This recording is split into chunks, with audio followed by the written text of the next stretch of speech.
सीताराम चरित अति पावन। बोलिए सीताराम चरित अति पावन। मधुर सरस और अति मन भावन।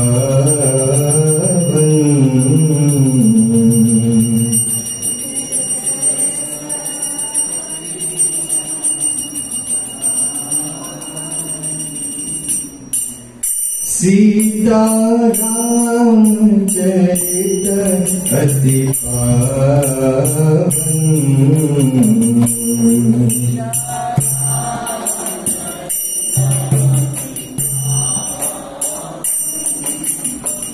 मधुर सरस और अति मन भावन। मधुर सरस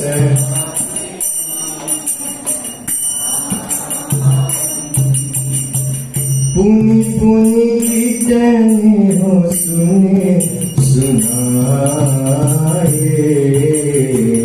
पुनि पुनि कीर्तन हो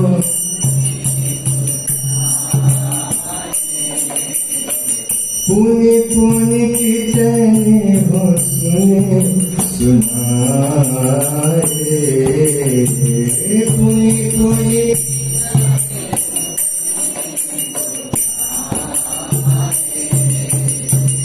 की प्यास बुझत न बुझाए।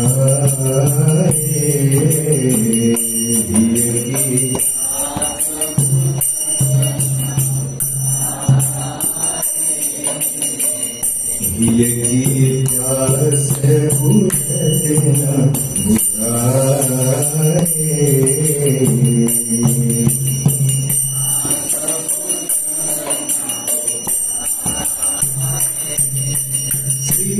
सीताराम चरित अति पावन।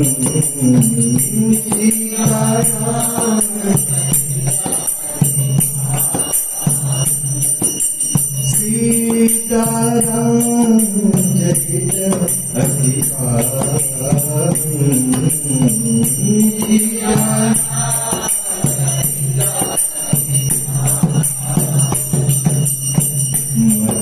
सरस और अति मन भावन।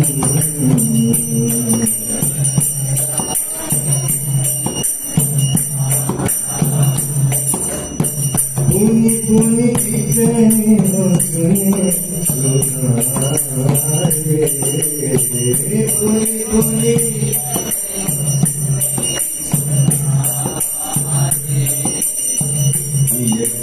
प्यास बुझत न बुझाए।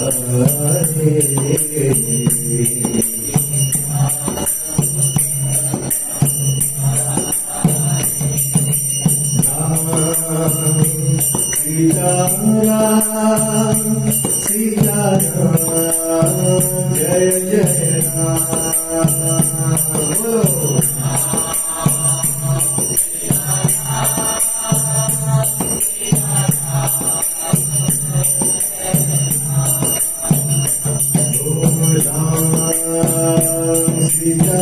सीताराम सीताराम जय जय राम।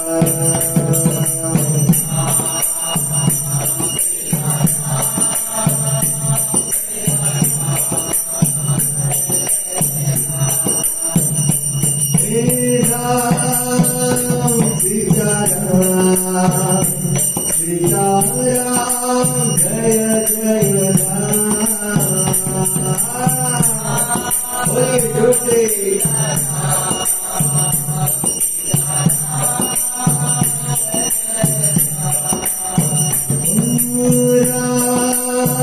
सीताराम सीताराम जय जय राम।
श्री हरिनाम संकीर्तन की।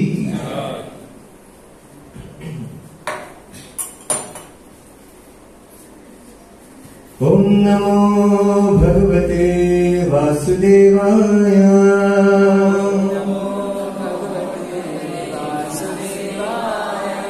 ओम नमो भगवते वासुदेवाय।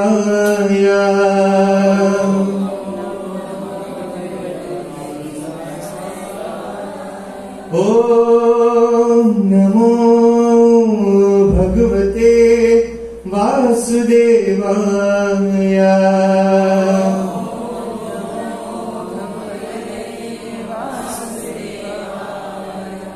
ओम ज्ञानतिमिरन्धस्य ज्ञानाञ्जनशलाकया चक्षुरुन्मिलितं येन तस्मै श्रीगुरवे नमः।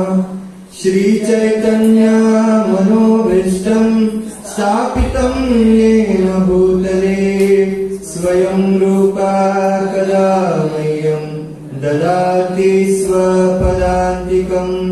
वन्देऽहं श्रीगुरु श्रीयुतापदकमलं।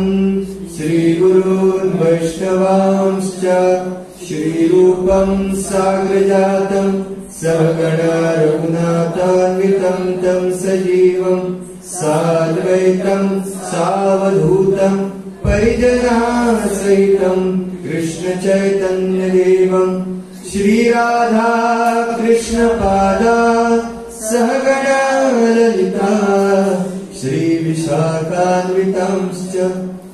नमो विष्णुपदाय कृष्णपृष्ठाय भूतले श्रीमते भक्तिवेदान्त स्वामीति नामिने नमस्ते सरस्वती देवे गौरवाणी प्रचारिणे निर्विशेष शून्यवादी पाश्चात्य देशतारिणे हे कृष्णा करुणा सिंधो दीनबंधो जगत्पते गोपेश गोपिका कांत राधा कांत नमोस्तुते तप्त कांचन गौरांगी राधे वृंदावनेश्वरी वृषभानुसुते देवी प्रणमामि हरिप्रिये वाञ्छाकल्पतरुभ्यश्च कृपा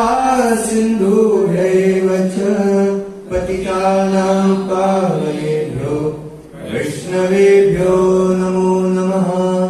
जय श्री कृष्ण चैतन्य प्रभु नित्यानंद श्री अद्वैत गदाधर श्रीवासादि गौर भक्त वृंद हरे कृष्णा कृष्णा कृष्णा हरे हरे हरे राम राम राम हरे हरे हरे कृष्णा कृष्णा कृष्णा हरे हरे हरे राम राम राम हरे हरे हरे कृष्णा कृष्णा कृष्णा हरे हरे हरे राम राम राम हरे हरे।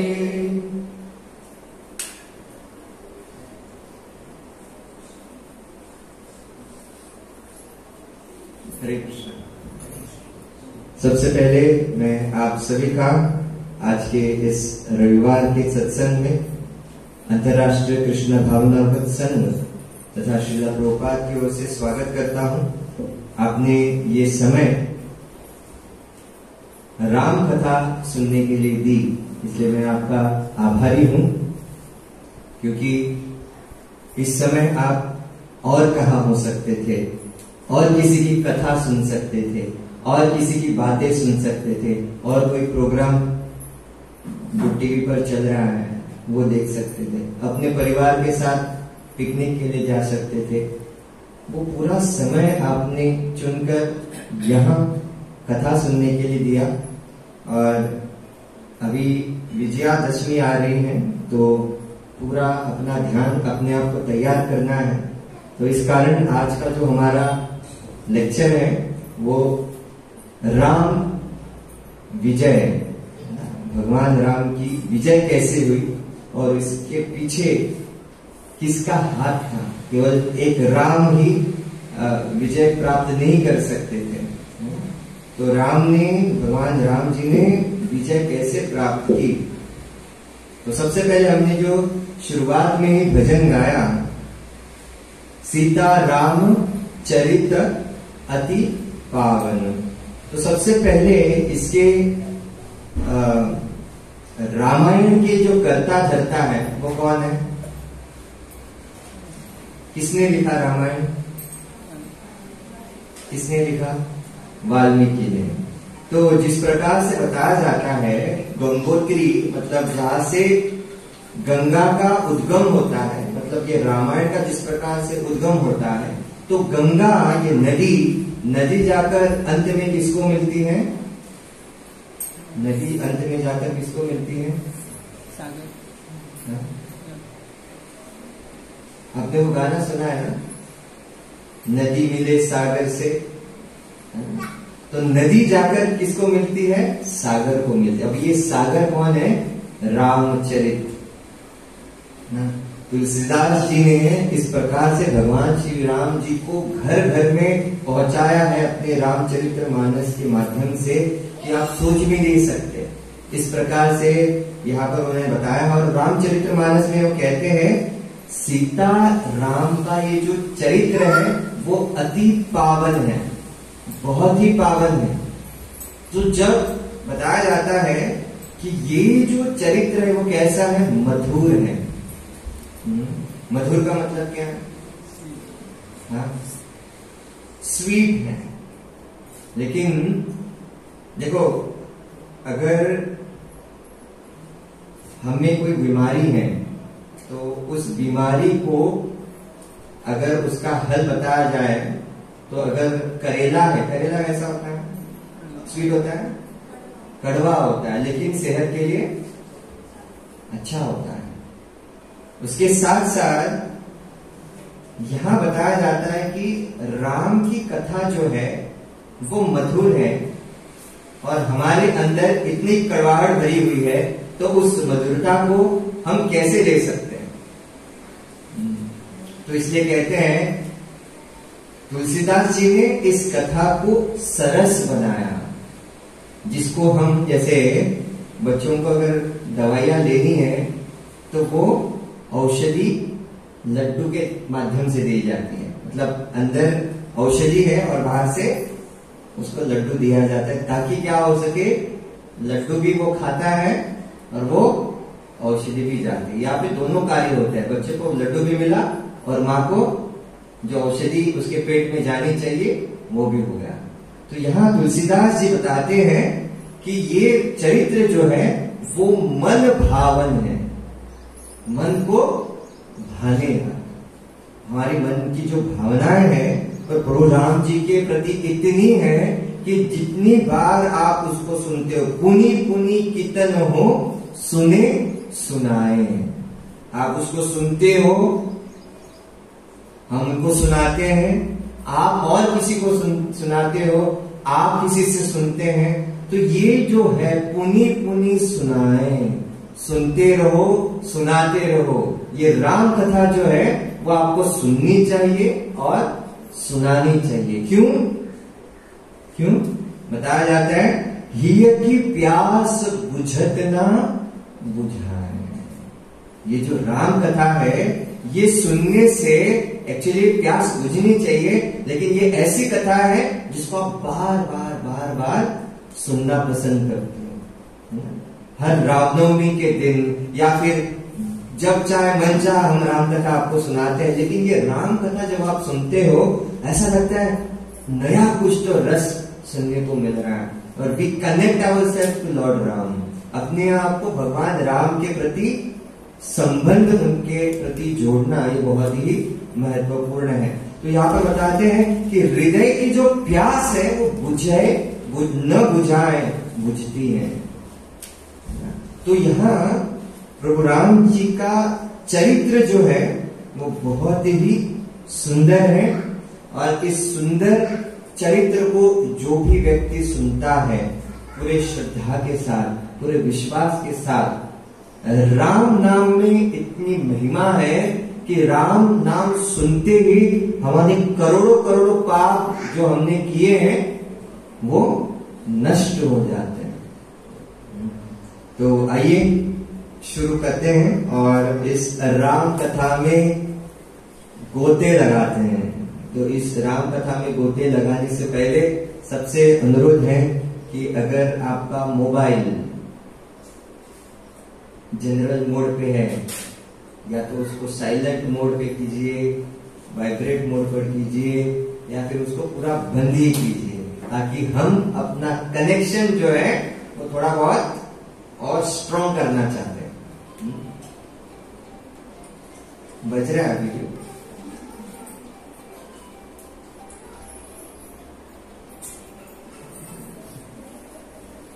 मोबाइल कहता है तुम होता कौन है मैं तो बजूंगा। एनीवेज, तो आइए शुरुआत करते हैं हमारी इस कथा को। हम डायरेक्टली आपको युद्ध कांड में लेके जाते हैं। युद्ध कांड में जहां पर प्रभु श्री राम जो है वो तैयारी कर रहे हैं रावण को परास्त करने की, रावण को हराने के लिए। तो यहां जब हम देखते हैं कि राम की सेना और रावण की सेना दोनों में जमीन आसमान का फर्क है। इतना फर्क है कि अगर रावण की सेना आ भी गई ना तो क्या होगा, राम की सेना टिक नहीं पाएगी। लेकिन कुछ बातें ऐसी होती है, अगर लीडर अच्छा हो ना, कितनी भी कम सेना क्यों ना हो, उसका नेतृत्व अगर अच्छा करने वाला हो तो बड़ी बड़ी सेनाओं के छक्के छूट जाते हैं। तो ये पावर होता है लीडरशिप की। आपने हिटलर का नाम सुना? हिटलर, वो अपनी पूरी आवाज से ही सबको मार देता था। उसकी आवाज में इतना पावर था तो बड़े बड़े लोग जो है डर जाते थे। तो अगर कोई लीडर अपनी ओर से प्रयास कर रहा है और वो भी सच्चे हृदय से, तो क्या होता है, भगवान उसकी सुनते हैं, उसकी मदद करते हैं। अब यहां तो खुद भगवान है लीडर, है ना, तो उनको किसकी सुननी है, तो वो खुद जो है आगे जा रहे हैं। होता ये है कि हवाई मार्ग से विभीषण आ जाते हैं। क्यों विभीषण आ जाते हैं, क्या होता है ऐसा, विभीषण क्यों आते हैं राम के पास, क्यों आते हैं, हाँ? क्यों आते हैं? राम के शरणागत क्यों होते हैं वो? ऐसा क्या हुआ कि विभीषण रावण को छोड़ छाड़ के आ जाते हैं, क्या हुआ ऐसा? एक सीमा होती है अधर्म को झेलने की, है ना, अधर्म को झेलने की भी एक सीमा होती है। विभीषण आए, कहने लगे रावण से कि तुम जो हो सीता को राम को लौटा दो, दूसरे की संपत्ति है, दूसरों की संपत्ति को ऐसे नहीं किडनैप कर सकते आप, तो आप उसको ले जाओ। तो रावण ने विभीषण को वहां से भगा दिया। तुम मेरे आदमी हो या राम के आदमी हो, मेरे भाई हो या उसके, जाओ यहां से, गेट आउट। तो चलते बोलो यहां से। अभी देखिए हमारे भी संसार में ऐसे कितने भाई हैं, हम किसी का भला करना चाहते हैं और वही व्यक्ति कहता है आपको get out from my life only, अपने जीवन में, जीवन से चले जाओ। जिसका कोई नहीं होता है उसका कौन होता है, उसका भगवान होता है। तो देखिए जब आपको कोई गेट आउट बोले ना तो आपको जानना चाहिए आपको कहाँ आना है, गावड़ेवाड़ा। आपको भगवान की शरण में आना है, आपको भगवान के संपर्क में आना है ना। क्योंकि अगर आप एनीवेज आप रोने वाले हो ना, कोई कुछ बोलता है तो आपको बहुत मतलब दर्द होता है, बहुत लगता है, क्योंकि हम भी तो इंसान हैं। तो रोना ही है, कोने में मत जाओ भगवान के सामने, और रो कर पहले भगवान को ग्लोरीफाई करो। भगवान को ग्लोरीफाई करते करते अपने आप आंसू आ जाएंगे, भगवान आपकी सुनते हैं। ये विश्वास जब आपके मन में होता है, then Krishna listens to your prayers, और भगवान जो है आपके आंखों के आंसुओं से आ जाते हैं। यू गेट योर आंसर्स, आपको उत्तर मिल जाता है। तो इसीलिए विभीषण जब हवाई मार्ग से आते हैं तब सारे जो वानर सेना है इकट्ठा हो जाते हैं, तो कहते हैं ये कोई तो राक्षस आ रहा है, इसको पकड़ के मारना चाहिए। तो आते हैं और कहते हैं चलो तैयारी करो मारने की। तैयारी क्या है, कैसे मारेंगे इसको? वानर सेना के पास क्या है? पत्थर, पत्थर है, लकड़ियां।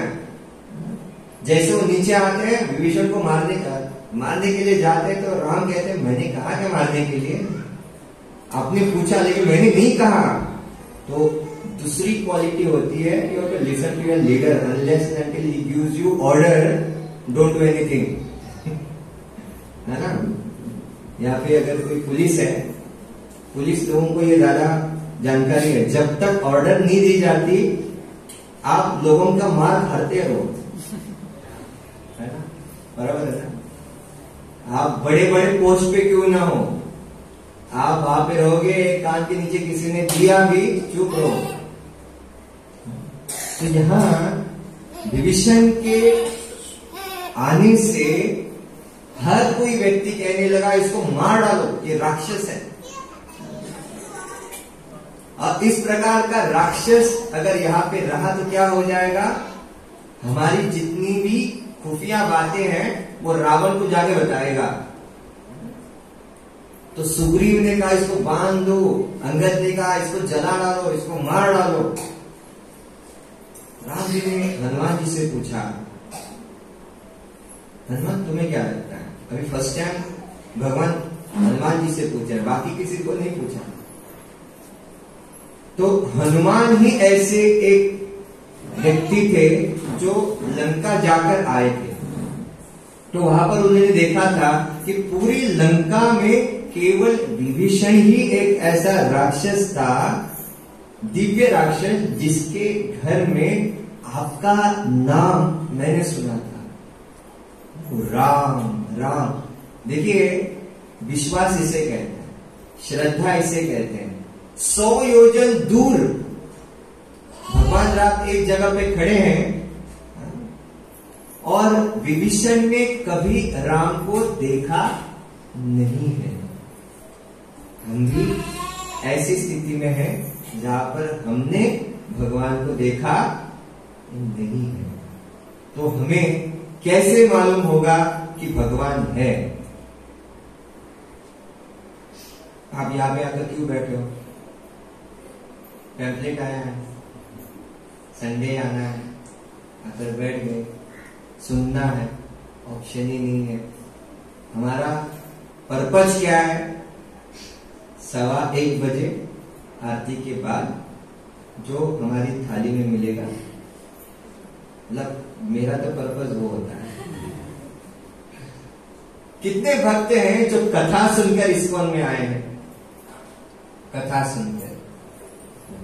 कितने भक्त ऐसे हैं किसी ने बुलाया इसलिए आए हैं? आज काय करीना ले घरा देवण ज्ञान सर। कितने भक्त ऐसे हैं एक बार आए, किसी ने बताया, लेकिन एक बार प्रसाद खाया, पता चला, वाह, नेक्स्ट टाइम लेक्चर कितलं चलता समजू 1:15 आरती जातली, आरती के बाद प्रसाद मिलेगा। जब महाप्रसादे गोविंदे, यूजुअली जब किसी को भूख लगती है, मेरा हमारा एक डिवोटी भक्त था, है अभी भी, तो दोपहर के मतलब शाम के समय पूरा थका हारा आया। हम जब भी आते हैं ना मंदिर में तो प्रभुपाद प्रणति करते हैं, उसके बाद गौर निताय को या राधा कृष्ण को ऐसे दंडवत डालते हैं। तो प्रभुपाद प्रणति गाई उसने, और वो इतना थका आ रहा था, जैसे ही वो उसने दंडवत डाला, प्रभुपाद प्रणति फिर से बोलनी है, तो वो सिंह महाप्रसादे गोविंदे नमो ब्राह्मणे वैष्णवे। अरे यार, प्रभुपाद प्रणति गानी है, but you are so hungry, तो लेटे लेटे ही बोलने लगा महाप्रसादे गोविंदे। तो ऐसे भी हमारे अजीबो गरीब भक्त होते हैं। तो जैसे ही विभीषण आए, विभीषण को हनुमान जी ने कहा कि अभी क्या है? तो प्रभु श्री राम जी ने कहा कि देखिए, हम इतने दूर आए हैं ना, ये तो विभीषण है। साक्षात अगर रावण भी मेरे पास आए और अभी कहे कि तुम मेरे शरणागत हो, तो मैं उसको माफ कर दूंगा। या बाकी मानस से कह सकती है ना, क्या कह सकते, इतने कोई शाळाम का आणि त्याला मारी नसेल परत या म्हणते। हमें इतना दूर लाया है, बिना मारे जाएंगे नहीं, मारेंगे और जाएंगे। तो यहाँ पर प्रभु श्री राम जी की इतनी महानता है, और ये एक लीडरशिप क्वालिटी है। ये दोनों बातें, लीडरशिप क्वालिटी क्या है कि अगर कोई व्यक्ति गलती करता है और आपके सामने आकर कहता है I am sorry, please forgive me. सबसे पहले टू से सॉरी एंड बेगिंग फॉरगिवनेस, माफी मांगने के लिए या मुझसे गलती हो गई ये कहने के लिए अपने आप को मालूम होना बहुत जरूरी होता है ना। जब तक आपको मालूम ही नहीं है कि आप गलत कर रहे हो,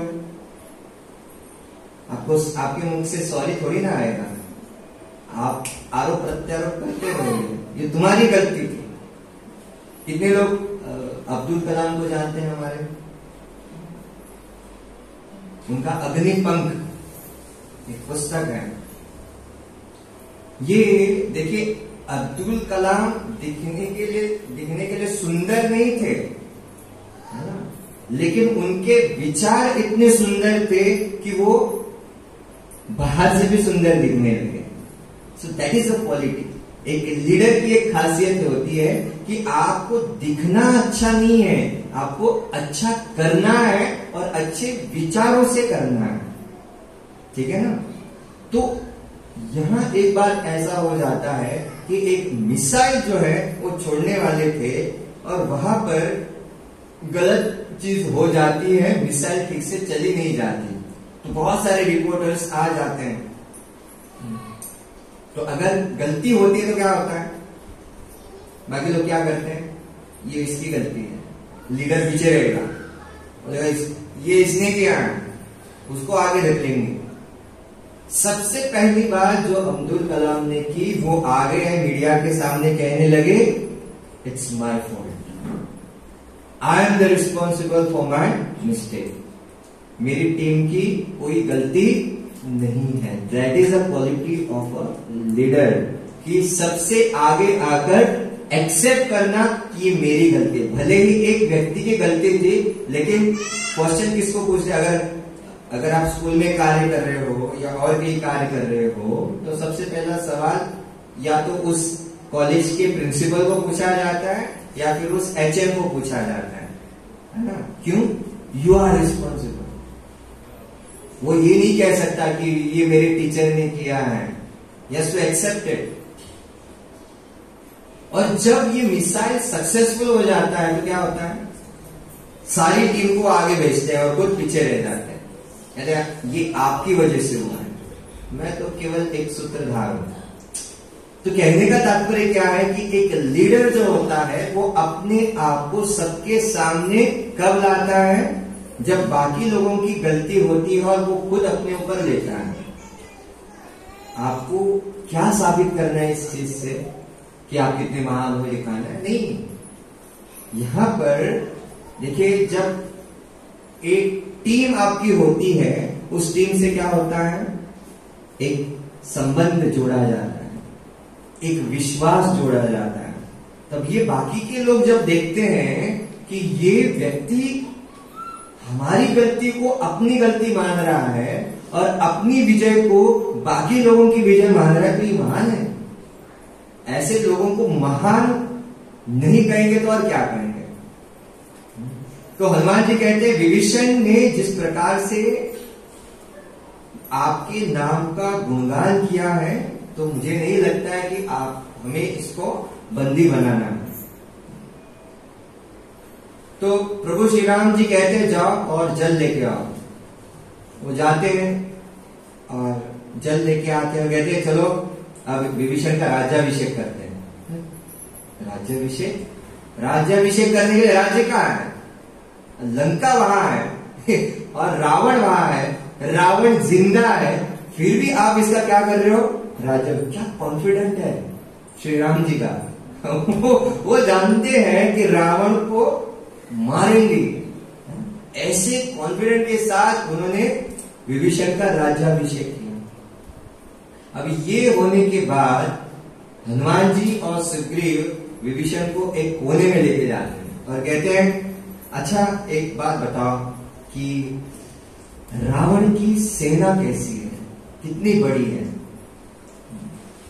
और ये जब सवाल सुना, ये सवाल सुनते ही सारे वानर जो है इकट्ठा होने लगे। क्यों? सुनने के लिए कि रावण की सेना कितनी बड़ी है। तो जब ये सुना तो उन्होंने कहा कि रावण की सेना मतलब एक खराज सैनिक। तो एक खराज सैनिक का मतलब होता है 10,000 करोड़। जैसे 10,000 करोड़ सुना, बाकी जो बंदर थे एक दूसरे को देखने लगे, 10,000 करोड़ तो कितने शून्य होते हैं। वो दूसरा बोलेगा मुझे क्या मालूम कितने शून्य होते हैं, लेकिन बहुत बड़ा होगा ना, बहुत बड़ा होगा। तो कुछ लोग डर गए, कुछ लोग मारने के तैयार होने लगे। तो अब यहां पर हम देखते हैं कि जिस प्रकार से डिफेंस के लिए किसी भी कंट्री को ज्यादा से ज्यादा पैसा दिया जाता है, डिफेंस के लिए, संरक्षण करने के लिए। तो राम की सेना इतनी बड़ी थी, उनके पास क्या डिफेंस के लिए बजट कहा था? 0 बजट। क्या शस्त्र और अस्त्र थे? एक एक पत्थर, लकड़ियां, उससे ही वो कर रहे थे। तो अभी होता क्या है कि रावण का एक गुप्तचर जिसका नाम है शार्दुल, क्या नाम है उसका? शार्दुल। तो वो गुप्तचर जो है वो आकर रावण से कहता है कि एक तो आपका भाई उनसे जाकर मिल गया, दूसरी बात कि वहां इतने सारे वानर हैं कि आप सोच भी नहीं सकते। तो इतने सारे वानर आए कहां से? रावण पूछने लगा। तब यहां पर शार्दुल कहते हैं ये जो वानरों का जो सागर आपको दिखाई दे रहा है वो सुग्रीव की सेना है। वो सोचने लगा सुग्रीव का और मेरा क्या, सुग्रीव की और मेरी क्या दुश्मनी है? मैंने उसका क्या बिगाड़ा है? मैंने तो उसके भाई को मदद की थी, वाली को। ठीक है, तो यहां पर वो शार्दुल बताता है आपको क्या लगता है कि वो इतना बड़ा सागर है वानरों का, आधे आधे क्या क्या नारे लगाते थे जानते हैं? सुनना चाहोगे? हाँ जरूर। क्या नारे लगा रहे? और जिस प्रकार से यहाँ पे रावण को सवाल पैदा हुआ कौन किसका गुप्तचर है और कौन किसकी तरफ से बता रहा है। ये जो गुप्तचर था वो वेतन लेते थे, वेतन मतलब सैलरी लेते थे, लेकिन सैलरी लेकर भी सही सही बताते थे। यहाँ पर कुछ लोग ऐसे भी हैं सैलरी लेते हैं लेकिन गलत चीजें बताते हैं। रावण की सेना में ये वफादार थे, लेकिन जब तक पैसा है तब तक, जैसा पैसा खत्म पार्टी बदलेगी। एनीवेज, मैं पार्टी का नाम तो नहीं ले रहा हूं, बहुत कुछ चीजें हम सुनते हैं आजकल। तो वो नारे क्या थे? तो आपको भी मेरे साथ कहना है, जय श्री राम, जय श्री राम, जय श्री राम, जय श्री राम। और दूसरी वाली जो पार्टी थी वो बोल रही थी रावण मुर्दाबाद। आपको नहीं बोलना रावण मुर्दाबाद, रावण मुर्दाबाद बोले। क्या समझते आप अपने आप? तो उसने एक शुक नाम का फिर से एक दूत जो है वहां पर भेजा। शुक को तोता, देखो जाके क्या हो रहा है वहां पे। तो तोते के रूप में गया तो विभीषण ने पहचाना कि ये शुक के रूप में असुर आया है, तो पकड़ो उसको। और क्या था, वानरों ने उसको पकड़ा, ये दिया। तू समझता क्या है? हमारे राम की सारी जानकारी उसको देगा, मारने लगे सब। मुझे मत मारो, मैं तो संदेशवाहक हूं, मैं तो संदेश लेके आया हूं, संदेश लेके आया हूं। सब मारने लगे, इतने मारने लगे, वो कहने लगा श्री राम मुझे बचाइए। वो जानता था बाकी सब मारेंगे, बचाएंगे तो एक ही, वह है राम। तो राम ने कहा छोड़ो उसको मारो मत। अभी क्या संदेश लेके आओ तो सुनो। तो कहने लगा रावण ने एक संदेश दिया है। क्या संदेश दिया है? किसको? देखो उसका कार्य है संदेश देना। उसने संदेश सुग्रीव को भेजा है। सुग्रीव कहने लगा तुम आके मुझसे मिल, है ना, हम दोनों समझौता करेंगे, राम को छोड़ो। और ये राम के ही सामने बोल रहा है क्योंकि उसको संदेश देना है, तो राम के ही सामने उसने बोला। सुग्रीव ने जब ये सुना, उसको थोड़ा बहुत गुस्सा आया, तो मेरी ओर से अभी उसको संदेश दो, जाके बताओ रावण को कि तुम कौन हो। तुम कौन हो? तुम एक स्त्री के पीछे नाचने वाले एक व्यक्ति हो, जो एक निहत्थे अबला स्त्री को तुमने उसका अपहरण किया है। तुम्हारे पास कोई शौर्य नहीं है। अब ये सुग्रीव कौन था जानते हैं? किष्किंधा नरेश, जहां पे हम देखते हैं वाली का ये भाई था। कि हाँ, जब हम सुनते हैं कि जिस प्रकार से सुग्रीव बता रहे हैं कि आप जाकर रावण को कहो कि आपको क्या करना है, आपको क्या करना है, बताना है कि तुम एक अपहरण करता हो, आपने सीता का अपहरण किया है। अब यहां पर क्या हो रहा है?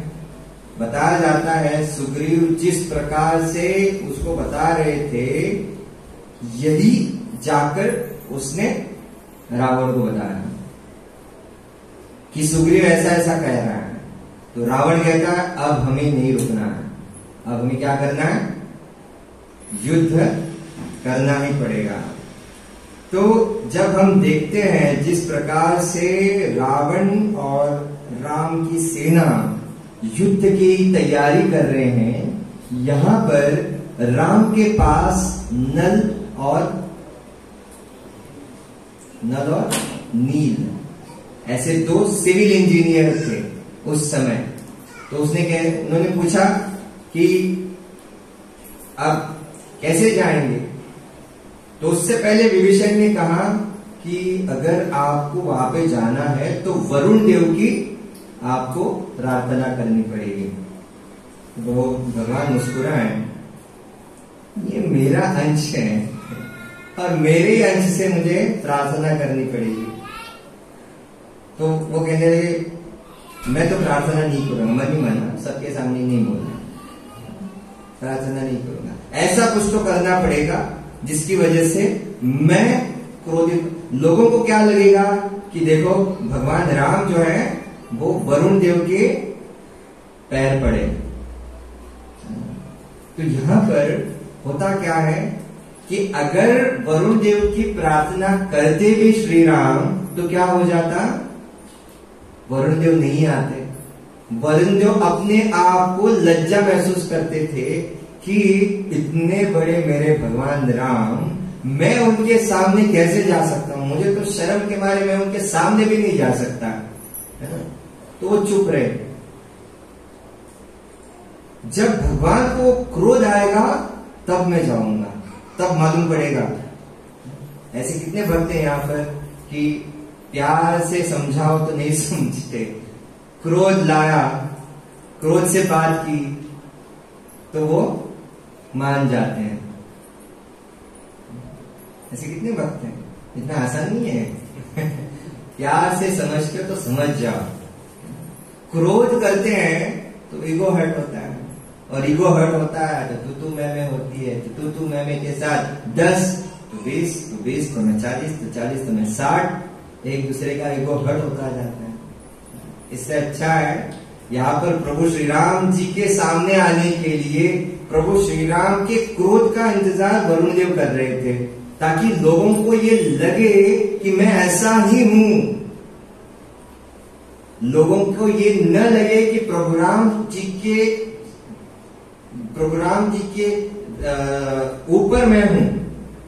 देखो उनकी प्रार्थना की वजह से वो आए, को बताने के बावजूद क्रोध के कारण वो आए, ये साबित करना चाहते थे वरुण देव। तो वरुण देव जैसे ही वहां पर आ जाते हैं तो उनको मार्ग दे देते हैं। अब होता क्या है, नल और नील जो है वो सिविल इंजीनियर थे, तो उनको पूछते हैं कि कैसे आप जो सेतु है उसका निर्माण करोगे और कैसा होगा वो। तो यहां पर बताया जाता है कि वो बताते हैं प्रभुराम जी को कि ये जो सेतु है वो जेड शेप में रहेगा। जेड शेप ऐसा भी भाई, तो जेड शेप में करने से क्या होगा, और वो लीनियर मतलब ऐसे स्ट्रेट अगर आप पुल बांधते हो तो क्या होगा। अगर आप स्ट्रेट ऐसे पुल बांध लोगे कि दोनों तरफ से जो पानी का जो लहरें हैं उस लहरों की वजह से पुल टूट जाएगा। लेकिन जेड शेप में अगर आप करते हो तो पानी अंदर से बाहर आएगा, उस साइड से पानी अंदर से बाहर जाएगा। तो ये प्री प्लानिंग हमारे नल और नील की थी। तो दूसरी वो बात पूछते हैं कि अभी इसके ऊपर जाएंगे कैसे, कौन जा सकता है। वो भी योजना हमने की है, नल और नील कहने लगे। इस पर से केवल बंदर ही जा सकते हैं, मतलब सारे वानर सेना ही जा सकती है, और वहां से सेना आई तो राक्षसों की आ ही नहीं सकती। अगर आए जब पुल डूब जाएगा वो भी डूब जाएंगे, है ना, पुल के साथ साथ वो भी डूब जाएंगे। तो बंदरों के मतलब वानरों के जो पंजे हैं पूरे के पूरे नहीं लगते, ऊपर ऊपर ऐसे चलते हैं वो। तो इसकी वजह से इस प्रकार की जो योजना है वो नल और नील ने सीखी। और जब वहां से वो जाते थे तो एक ने बोला कि हनुमान जी को कि आप राम जी को अपने कंधे पर लो, लक्ष्मण को अंगद ने जो अपने कंधे पर लिया, वहां से जाने लगे। अब यहां पर क्या हो जाता है कि ऊपर से और एक जो उनका रावण का एक सेवक था, वो रावण को उसके महल के ऊपर ले जाकर कहता है, देखो देखो राम की सेना आ रही है। तो जिस प्रकार से बता रहे थे ऐसा लग रहा था कि रावण जो है वो अभी डर गया। रावण इतना डरा हुआ आज तक कभी किसी ने देखा नहीं था। एक एक करके बहुत सारे ऐसे वानर सेना उस सेतु से आ रहे थे। ये उनको दिखा रहा था, देखो वो जो है वो अंगद है, वो जानते हो किसका पुत्र है, वाली का पुत्र। उसको तुरंत याद आया वाली कौन था। रावण को आदत थी, क्या आदत थी, जब भी उसको ब्रह्मा जी से वरदान मिला कि आपको 10 मुख मिलेंगे, आप शक्तिशाली होंगे, तो किसी को भी ललकार धरा, आ जाओ come and fight with me. वो एक दिन गया बाली के पास, जहां पर बाली जो है वो संध्या कर रहा था। बाली जो है 3 जगह संध्या करता था, है ना। एक जगह है वो है बद्रीनाथ, दूसरी है द्वारका और तीसरी है जगन्नाथपुरी। ऐसे 3 जगह पर वो क्या करता था, संध्या करता था। अभी रावण पीछे से गया और वाली को पकड़ा, मैंने कहा आ जाओ युद्ध कर। तो वाली ने आगे पीछे कुछ नहीं देखा, कौन मच्छर है ऐसा बोला, छोड़ दिया, और जो भी है उसको ऐसे अपने काख में रख दिया। और तीनों संध्या की, बद्रीनाथ, द्वारका और जगन्नाथ। और जैसे ही ये तीनों संध्या हो जाती है गायत्री मंत्र की, उसके बाद छोड़ा, भाई कौन है तू, माफ करो मुझे लगा मैं बहुत शक्तिशाली हूं और मैं किसी को भी हरा सकता हूं, मैं जीत हासिल कर सकता हूं। अभी कुछ क्या है ना, जो कहते हैं ना, लज्जा जो है कोकणी में लज भाजून घडल्या, आजकल हम देख रहे हैं हाथ मिलाते हैं। वाली जो है, वाली से रावण जो हाथ मिलाते, चलो हम अभी मित्र बनते हैं। उसने ये नहीं कहा कि तू तुम्हारे पीछे आने का ये प्रयोजन क्या है। उसने ये नहीं बताया कि मैं तुम्हें हराना चाहता हूं। उसने कहा मैं देखना चाहता था कि तुम कितने शक्तिशाली हो, तुम कितने बलवान हो। तो जब आप आगे के व्यक्ति को जितना बड़ा चढ़ाकर बताते हो तो उतना ही व्यक्ति खुश हो जाता है। इससे आपको बचना है। अगर व्यक्ति को बड़ा चढ़ाकर आपसे कोई बात कर रहा है तो समझ लेना चाहिए इसके मन में कुछ तो खोट है, या फिर आपसे कुछ ना कुछ तो काम करवाने के लिए आया है। भक्त लोग जब आपकी क्या करते हैं, आपको बड़ा चढ़ाकर बात करते हैं, इसका मतलब ये नहीं है कि भक्त के मन में खोट है।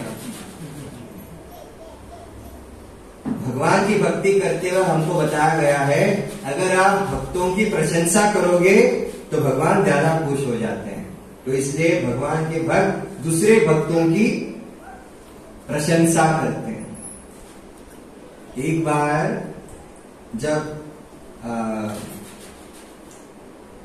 कौशल्या कौन है? राम की माता।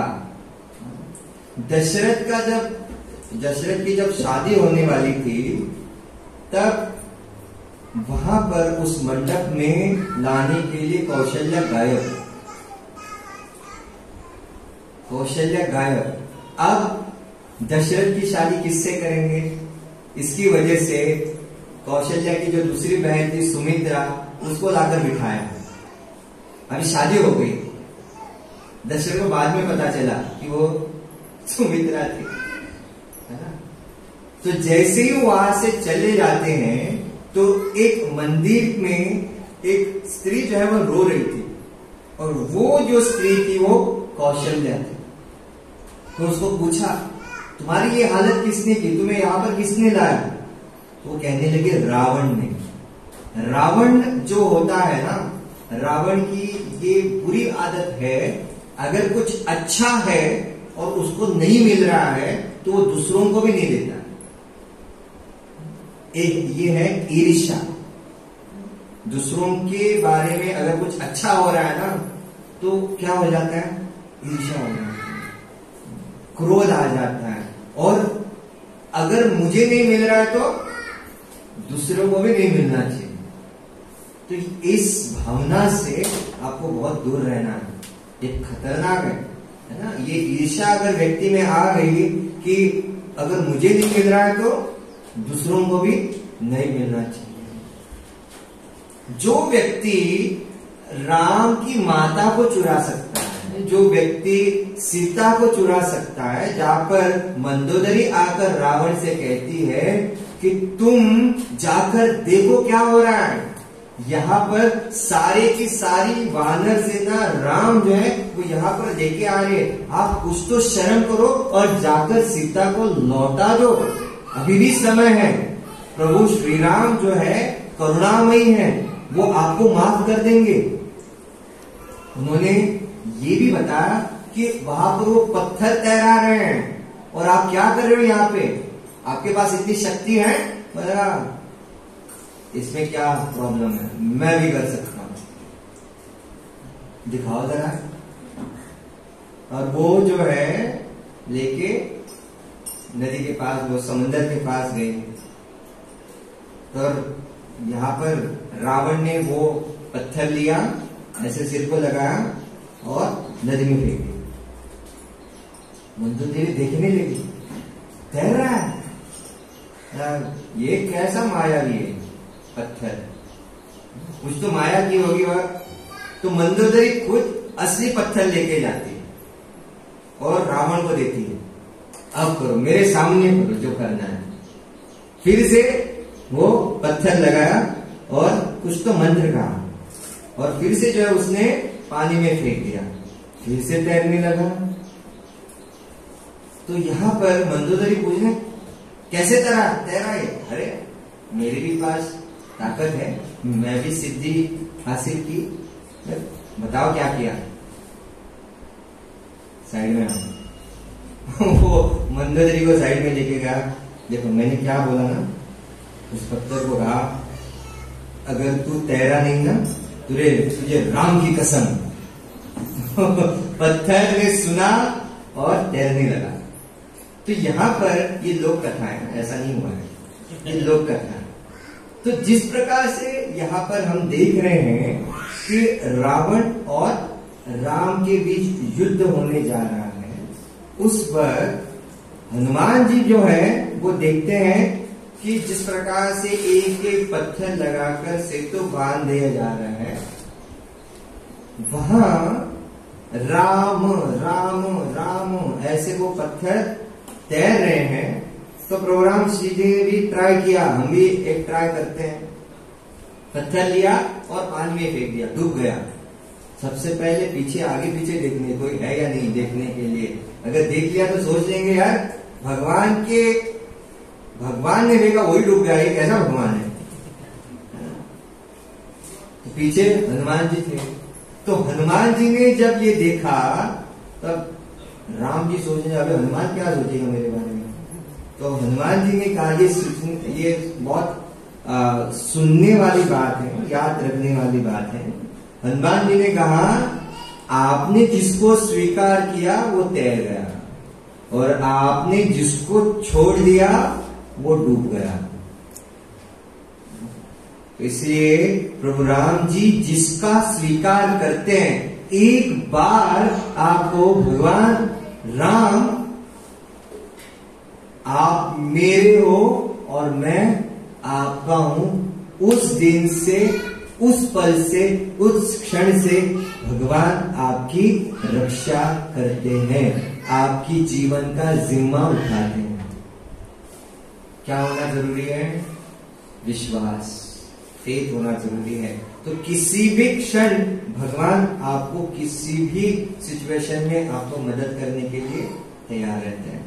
तो अभी हम अंतिम यहाँ पर आ जाते हैं जहां पर प्रभु राम रावण के सामने खड़े हैं और विभीषण जो है वो देख रहा है कि रावण रथ पर सवार है और राम जो है पैदल है।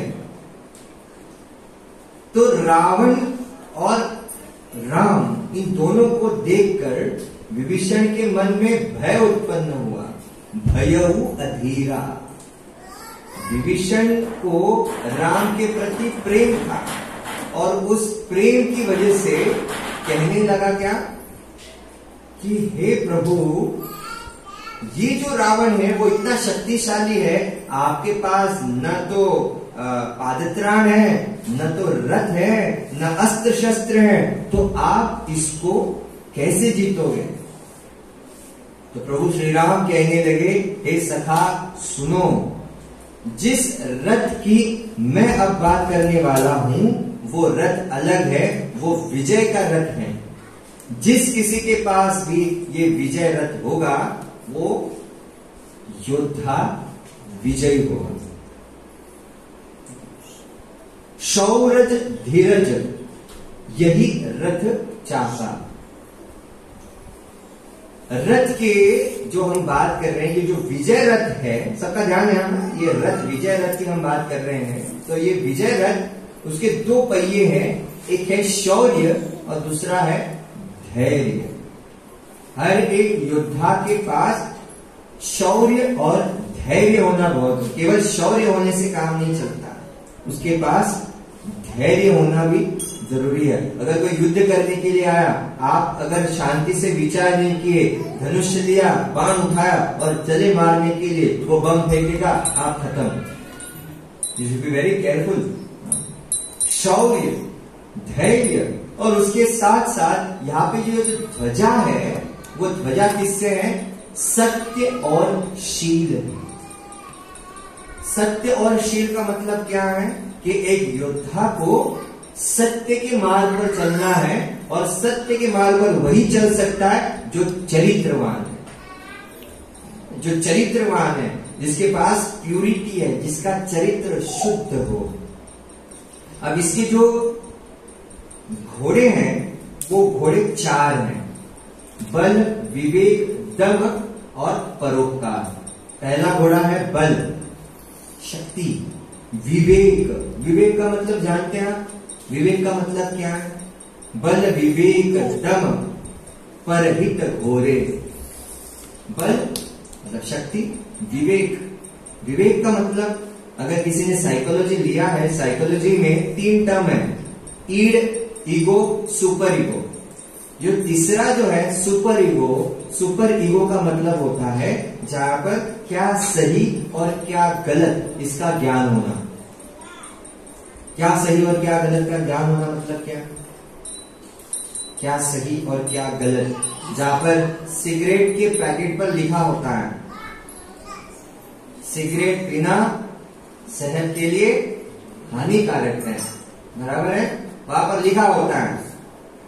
क्या सही है? उसके नीचे दिया है कि इसको अगर आप पीते हो तो आपको कैंसर जैसी महामारी से आप मर सकते हो। और गलत क्या है? उसे पीना। हमारे पास चॉइस है ना? सिगरेट का पैकेट हमारे सामने है, क्या सही क्या गलत उसके ऊपर डायरेक्टली लिखा है, फिर भी लोग सिगरेट पीते हैं और कहते हैं कूल, है ना? सिगरेट पीते हैं और कहते हैं कूल। और देखो ये सिगरेट जो होती है ना, वो सिगरेट धुआं है, आग है। How can you become a cool? You are fool. आप मूर्ख हो जहां आप कहते हैं इट्स कूल। आपके पास पानी का गिलास है और शराब का गिलास है, आप किसको चुनोगे मिक्स करके? कुछ लोग कहेंगे मिक्स करके, ऐसा नहीं होता है ना? प्रभुपाद बोलते हैं शराब बुरी नहीं होती, शराब के जो परिणाम होते हैं ना वो बुरे होते हैं। शराब बुरी नहीं होती, शराब के परिणाम जो है वो बुरे होते हैं।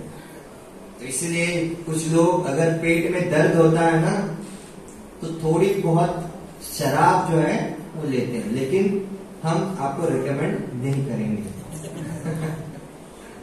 तो बहुत जरूरी होता है कि जब आप सही क्या है गलत क्या है, और ये दोनों सही और गलत का ज्ञान होने के बाद, क्या सही उसको चुनने के बाद सही को सही मानना और गलत को गलत सिद्ध करना भी बहुत जरूरी होता है।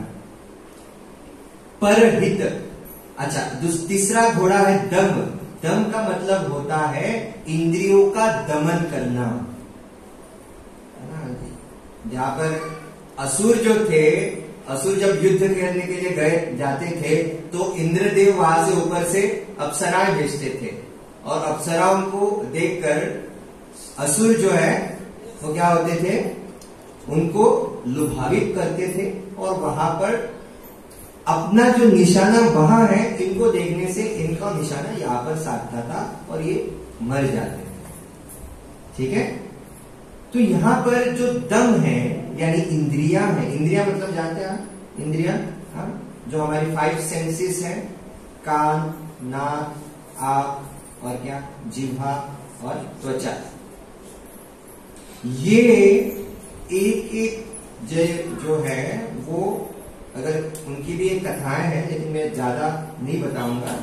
ये एक एक जो सेंसेस अगर कंट्रोल में न हो तो डेंजर हो सकता है।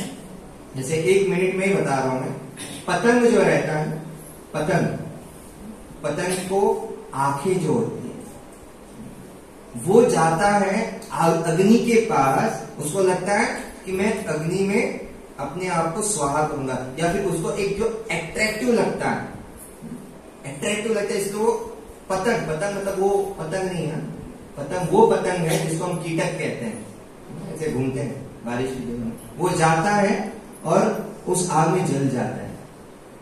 दूसरा है जिह्वा, एक जो मछली होती है मछली को जब पानी में डालते हैं, उसको पकड़ने के लिए बड़ी वाली मछली का मांस डालते हैं, ऐसे गर, ऐसे बुक।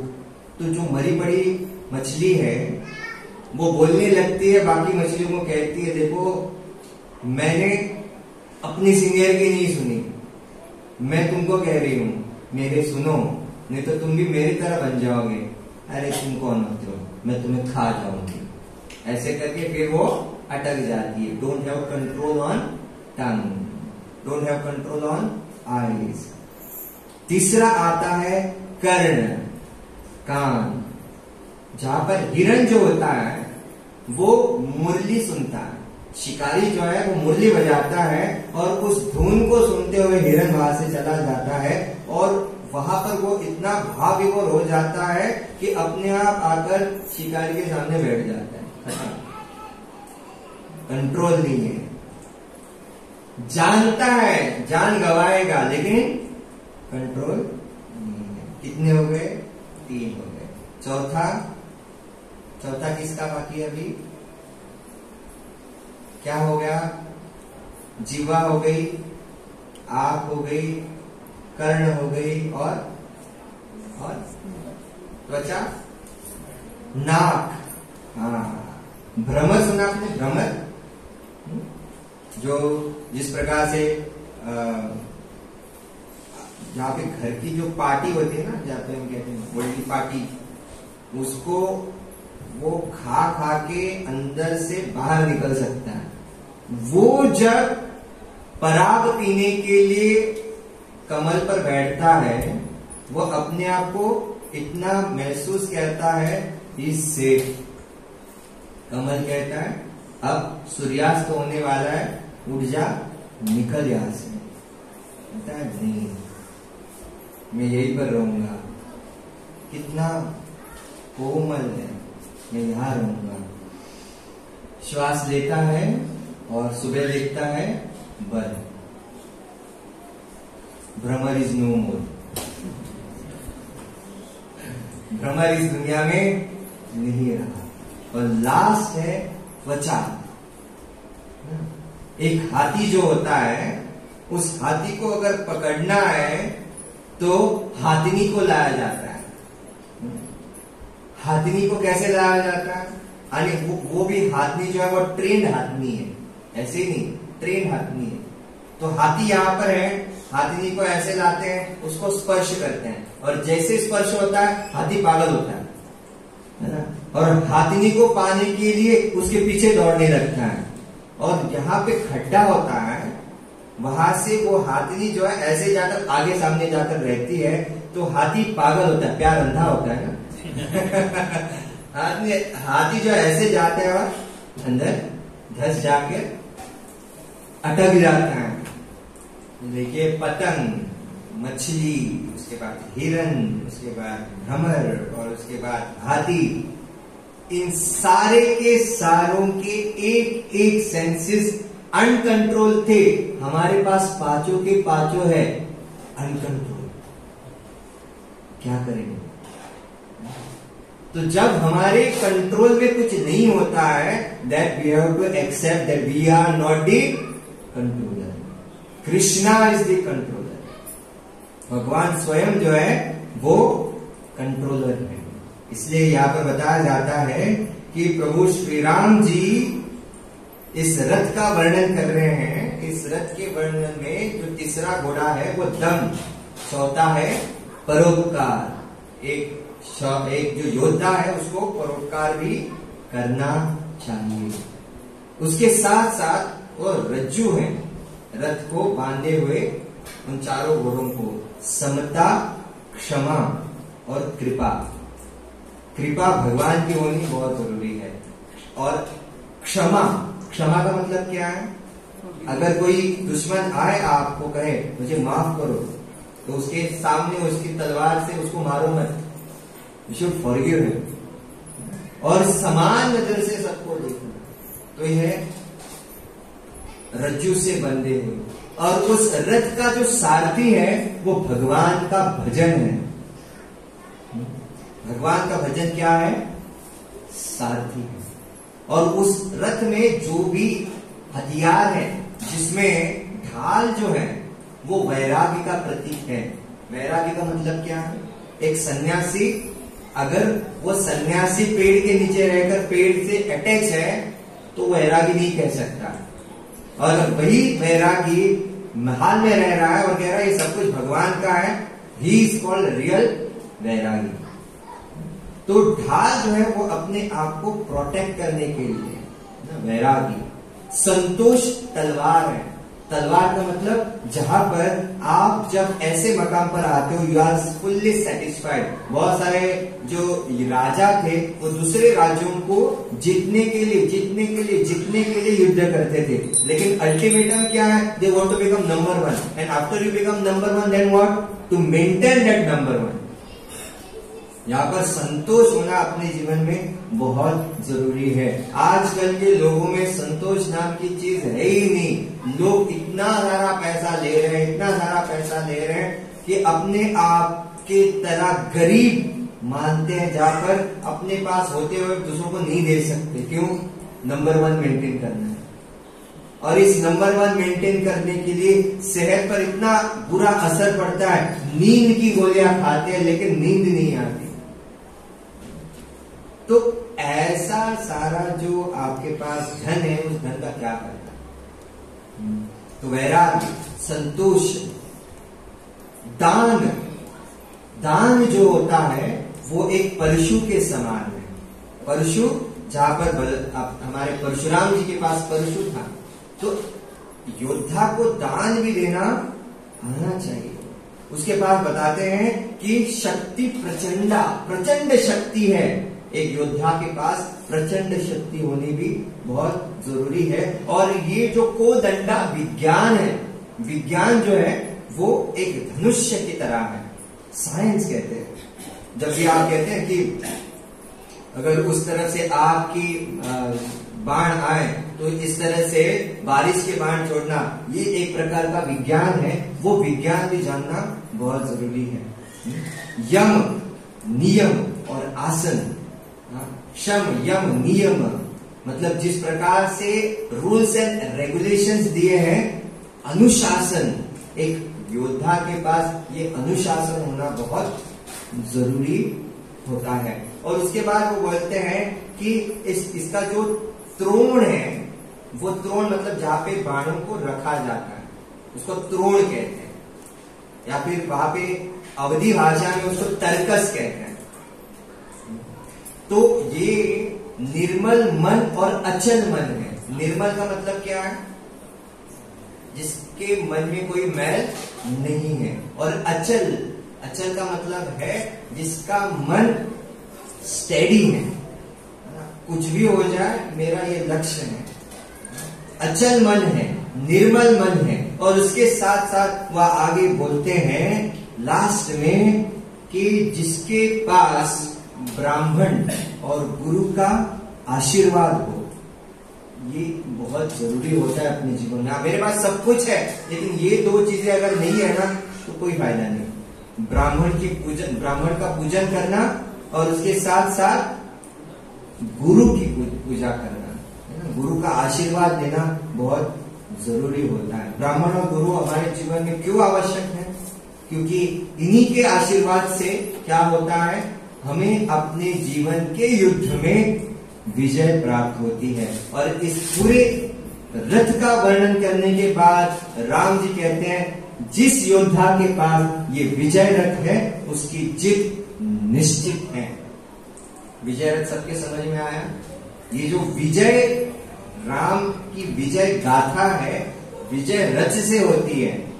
और जब रावण और राम का युद्ध होता है, जहां पर हम देखते हैं कि कहीं पर भी रावण नहीं मर पा रहा है, तब विभीषण बताते हैं कि उनकी नाभि में एक अमृत है और आपके पास जो है वो बाण है, वो है आदित्य हृदय। उस आदित्य हृदय बाण से आप प्रत्यंचा खींचो और उस रावण को मार दो। तो ये है हमारी राम जी की विजय गाथा। बोलो सियावर रामचंद्र की। आगे की कथा बाद में कभी देखेंगे। यहाँ पर जो हमारे दशहरे के लिए चाहिए उसको ज्यादा हम फोकस करेंगे। आजकल रावण बड़े बड़े हो रहे हैं, राम दिखाई नहीं दे रहे हैं। जगह ये तो दशहरा का ठीक है, ज्यादा गोवा में नहीं होता है रावण का, लेकिन वो होने के बाद दिवाली आती है, बड़े बड़े नरकासुरों के साथ नरकासुर आ जाते हैं। नरकासुरों के सामने बाकी नरकासुर नाचने लगते हैं। देखिए, नरकासुर को मारना है और अच्छे भगवान के गुण जो है वो अपने अंदर धारण करने हैं। उसको छोड़ के नरकासुर के सामने शराब पीते, तू भी शराबी मैं भी शराबी, और उसी के सामने झूम बराबर झूम कैसे नाचने लगते हैं। तो सभी से अनुरोध है कि आने वाले दशहरे के दिन प्रभु श्री राम जी का नाम याद करते हुए हम इस पूरे दशहरे का अच्छी तरह से सेलिब्रेट करेंगे और भगवान जी से प्रार्थना करेंगे कि वो उनकी भक्ति करने के लिए हमें शक्ति देंगे। श्री प्रभुपाद की जय। गौर प्रेमानंद।